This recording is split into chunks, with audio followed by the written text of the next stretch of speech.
এটা হচ্ছে সামনের পাট, এ হচ্ছে সামনের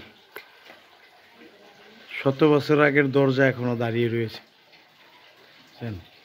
এখানে একটা কোড নাম্বার দেওয়া আছে, কোড নাম্বারটা হচ্ছে 423। মানে এটার মানে আমিও জানি না, মানে কত বছর আগের মনে হয় এই কোডটা দেওয়া, বা এই কক্ষর কোড দেওয়া ছিল মনে হয়, যতটুকু সম্ভব। ঠিক আছে,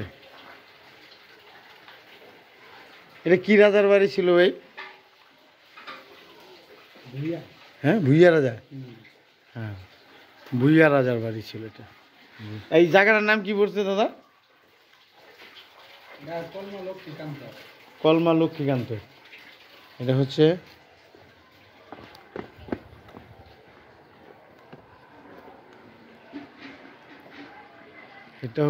ভুইয়া রাজার বাড়ি, কলমা লক্ষ্মীকান্ত এই জায়গার নাম।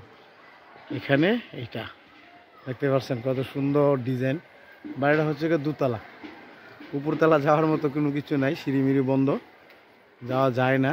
আর যাওয়া গেলেও মনে হয় কেউ যায় না ওখানে, মানে বিল্ডিংয়ের অবস্থা ভালো না, তো এর জন্য যায় না। নিচতলাটাতে রান্না বাড়া বা যে সরকার থাকে কাজ করে তারা, এই বাড়িগুলা আগের মতো এখন আর যত্ন নেয় না। তবে সরকার পক্ষে যদি যত্ন নিত তাহলে বাড়িগুলা ভালো থাকতো, বা যে ডিজাইনটা ছিল, এখন তো আধুনিক যুগ, এগুলা যে ডিজাইন ছিল এই ডিজাইনই ভেঙে আবার সুন্দর পুষ্টভাবে করা যায়।